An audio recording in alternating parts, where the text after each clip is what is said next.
सुप्रभात बच्चों, मैं मीनाक्षी शर्मा हिंदी प्रवक्ता हिंदी कक्षा में आपका स्वागत करती हूँ। आज हम कक्षा 12वीं के पद्य खंड से पहली कविता एक गीत जिसका शीर्षक है दिन जल्दी जल्दी ढलता है का सार, उसका काव्य सौंदर्य, उससे संबंधित बहुविकल्पीय प्रश्न और उसके कवि श्री हरिवंश राय बच्चन जी का कवि परिचय करेंगे। सबसे पहले शुरू करते हैं कवि हरिवंश राय बच्चन का जीवन परिचय। हरिवंश राय बच्चन हालावाद के प्रवर्तक कवि माने जाते हैं। हालावाद क्या होता है बच्चों? हालावाद से अभिप्राय जिसमें प्रेम और सौंदर्य का अनूठा संगम हो, ऐसा काव्य संग्रह जिसमें प्रेम और सौंदर्य का संगम हो। आधुनिक हिंदी साहित्य के इतिहास में इनका महत्वपूर्ण स्थान है। इनका जन्म, शानपट पर ध्यान दीजिएगा, इनका जन्म 21 नवंबर सन 1907 ईस्वी में उत्तर प्रदेश में हुआ था। इन्होंने अपनी स्थानीय शिक्षा म्युनिसिपल स्कूल, कायस्थ पाठशाला तथा गवर्नमेंट स्कूल से पूरी की। इन्होंने प्रयाग विश्वविद्यालय से एमए, प्रयाग यानी इलाहाबाद, प्रयाग विश्वविद्यालय से एमए की परीक्षा उत्तीर्ण की। तत्पश्चात इन्होंने BTC basic training of certificate, जो भारत सरकार के द्वारा कराया जाने वाला एक डिप्लोमा, एक कोर्स होता है, सन 1939 ईस्वी में काशी विश्वविद्यालय से पूरा किया। फिर कैम्ब्रिज विश्वविद्यालय से इन्होंने अंग्रेजी में पीएचडी की उपाधि प्राप्त की।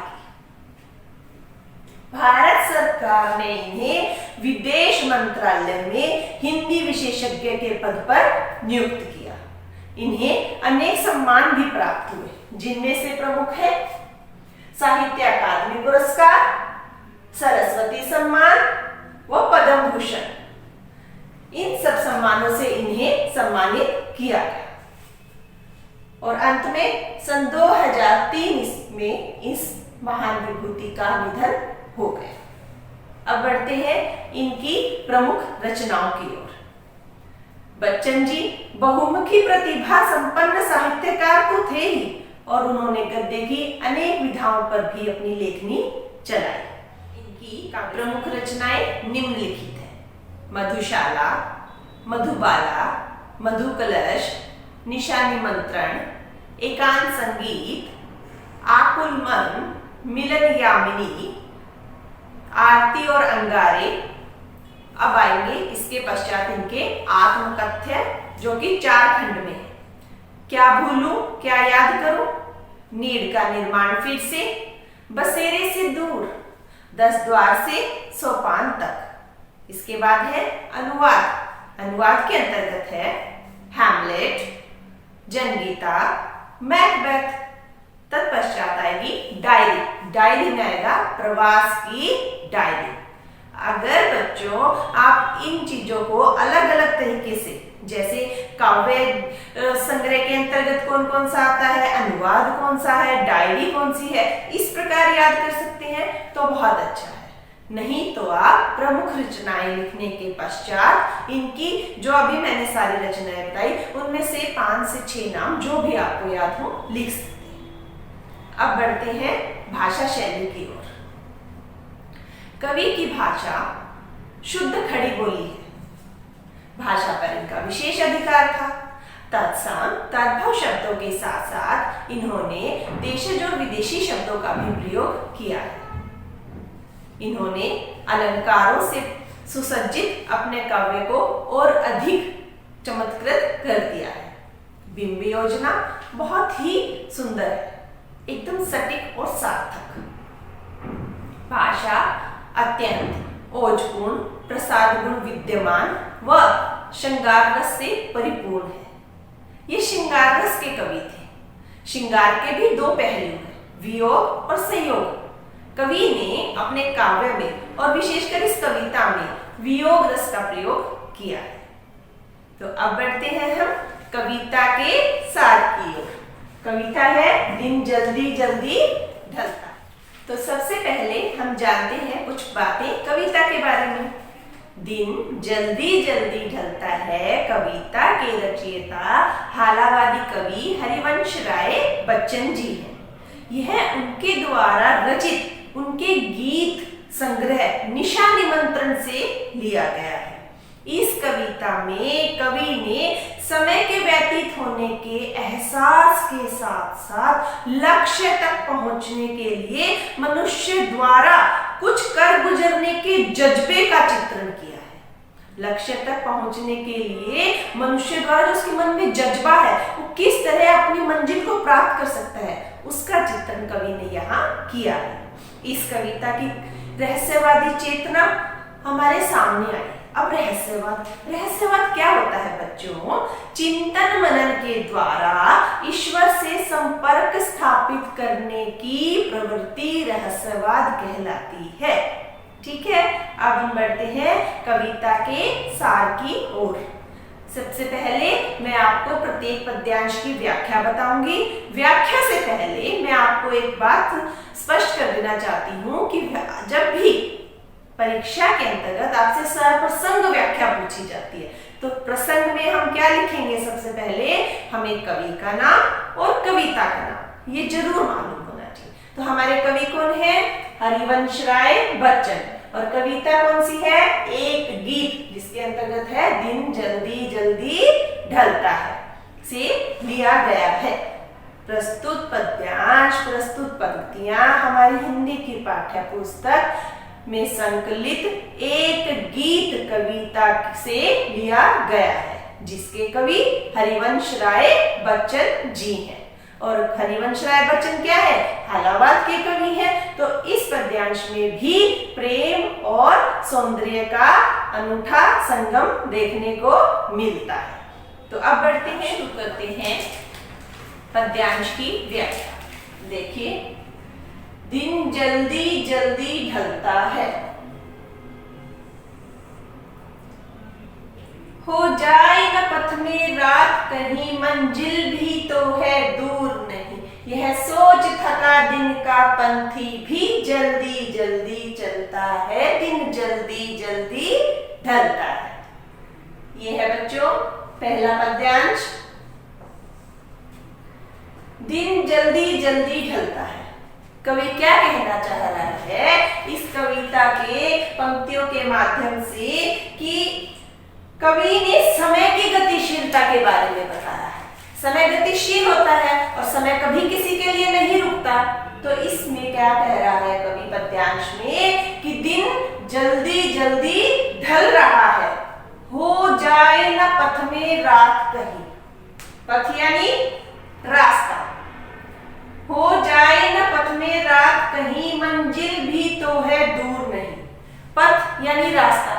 तो कवि क्या कहना चाह रहा है कि दिन जल्दी जल्दी ढल रहा है और जो मंजिल पर पहुंचने का अर्थात लक्ष्य प्राप्त करने का मनुष्य का उद्देश्य है, वो मनुष्य क्या सोच रहा है कि कहीं मुझे पथ में, कहीं मुझे रास्ते में देर ना हो जाए और मैं अपनी मंजिल तक पहुंचने से पहले ही मुझे कहीं रुकना पड़ जाए, अर्थात कहीं रात्रि को विश्राम करना पड़ जाए और मैं अपने लक्ष्य को प्राप्त नहीं कर पाऊंगा। और क्या कह रहा है? मंजिल भी तो दूर नहीं, कि मेरा लक्ष्य मुझसे बहुत दूर नहीं है, मेरी मंजिल मुझसे बहुत ज्यादा दूर नहीं है, लेकिन दिन जल्दी जल्दी ढल रहा है, इसलिए से मनुष्य को उससे क्या हो रही है? चिंता हो रही है।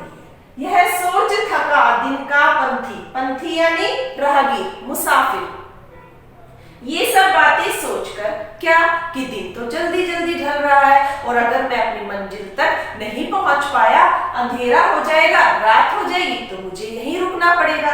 और फिर वो क्या कहता है कि मंजिल भी तो दूर नहीं, कि मेरी मंजिल, मेरा लक्ष्य भी मुझसे बहुत दूर नहीं है। यह सोचकर थका हुआ दिन का पंथी अर्थात राहगीर थक चुका है, लेकिन फिर भी जल्दी जल्दी चलता है, उसके पैरों में तीव्रता आ जाती है, किस लिए? अपने लक्ष्य तक पहुंचने के लिए। दिन जल्दी जल्दी ढलता है, दिन तो गतिशील है, दिन वो किसी के लिए नहीं रुकता है। तो कहने का अभिप्राय ये है कि समय के अनुसार अनुसार ही प्रत्येक प्राणी अपने क्रियाकलाप और अपनी गतिविधियों को समय पर पूर्ण करना चाहता है। क्यों कर चाहता है? क्योंकि समय कभी किसी के लिए नहीं रुकता, समय हमेशा चलता रहता है। आया समझ में? अब इसका काव्य सौंदर्य देखिए। जल्दी जल्दी, जल्दी जल्दी कौन सा अलंकार आ गया? जल्दी जल्दी है तो पुनरुक्ति प्रकाश अलंकार हो गया। ठीक है, आगे देखिए भाषा। भाषा कौन सी है इसमें? सरल, सहज और शुद्ध खड़ी बोली। साथ ही साथ कवि ने रहस्यवादी चेतना को उजागर किया है। और क्या लिखेंगे? देखिए, शाबाश। दिन जल्दी जल्दी ढल रहा है तो बिंब योजना बहुत ही सटीक और सार्थक है। तो इस पद्यांश में बिंब योजना बहुत ही सटीक व सार्थक है। जल्दी जल्दी वाला पुनरुक्ति प्रकाश अलंकार है। रहस्यवादी भावना हो गई और भाषा सरल, सहज व प्रभावमयी है। ये सब बातें आपने काव्य सौंदर्य के अंतर्गत लिखनी है। और भाव सौंदर्य पूछा जाए तो भाव सौंदर्य में बच्चों इसकी व्याख्या करनी है। जो पद्यांश अभी आपने पढ़ा इसकी व्याख्या हम भाव सौंदर्य के अंतर्गत लिखेंगे। और काव्य सौंदर्य में आपने कौन सा अलंकार है, भाषा शैली कैसी है, कौन सी गुण है, ये सारी बातें हमने इसके काव्य सौंदर्य के अंतर्गत लिखनी है। ठीक है, अब बढ़ते हैं दूसरे पद्यांश की। अब हम बढ़ते हैं हमारे दूसरे पद्यांश की ओर। बच्चे प्रत्याशा में होंगे, भीड़ों से झांक रही होंगे, ये ध्यान परों में चिड़िया के, भरता कितनी चंचलता है, दिन जल्दी जल्दी ढलता है। बच्चे प्रत्याशा, कठिन शब्दों की ओर ध्यान दीजिएगा। पहले प्रत्याशा यानी आशा, उम्मीद में। नीड़ो, नीड़ घोंसला। झांक रही होंगे, झांकना, उसक उसक के, उचक उचक के देखना। परों, पंख।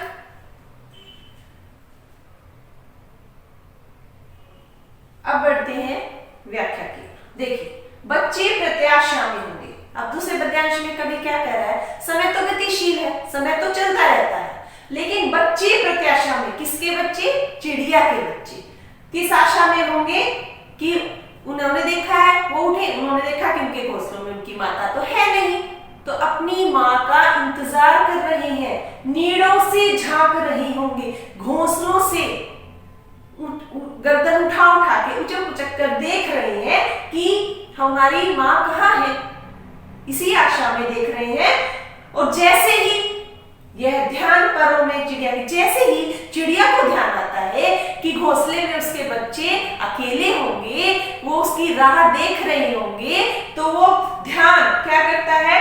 कितनी चंचलता, उसके परों में, उसके पंखों में इतनी गतिशीलता भर देता है कि वो शीघ्र अतिशीघ्र उड़कर अपने बच्चों के पास पहुंचना चाहती है। क्योंकि एक माँ है, माँ का तो वात्सल्य प्रेम है, माँ बच्चों के लिए ऐसे ही करती है। अगर बच्चे माँ को अपने घोंसले में ना पाकर परेशान हो जाते हैं, यही बात जब माँ के दिमाग में आती है कि मेरे बच्चे मेरा इंतजार कर रहे होंगे, तो वो बात ध्यान में आते ही उसके परों में, पंखों में गतिशीलता भर देती है और उसे लगता है कि दिन ढल रहा है और मेरे बच्चे मेरी राह देख रहे होंगे। अब इसका काव्य सौंदर्य करते हैं। जल्दी जल्दी दोबारा से आ गया ना, तो ये हर उस पंक्ति में आएगा, तो कौन सा अलंकार हो गया? पुनरुक्ति प्रकाश अलंकार। शाबाश। अब माँ और बच्चे का संबंध आ गया। चिड़िया माँ है और उसके बच्चे हैं, किस आशा में? तो आपस में प्रेम दिखाया गया, तो कौन सा रस हो गया? वात्सल्य रस, प्रसाद गुण, और साथ ही में इसके अंदर भाषा सरल, सहज व प्रवाहमयी है। साथ ही साथ शांत रस का प्रयोग भी किया गया है और माधुर्य गुण विद्यमान है, साथ ही साथ देयता का भी गुण है। ये हम इसके काव्य सौंदर्य में लिखेंगे। और फिर अगर भाव सौंदर्य पूछा जाएगा तो जो इसकी व्याख्या होगी वही आपको भाव सौंदर्य में लिखनी होगी। बढ़ते हैं तीसरे पद्यांश की ओर। तो अब बढ़ते हैं तीसरे पद्यांश की ओर। क्या कहते हैं?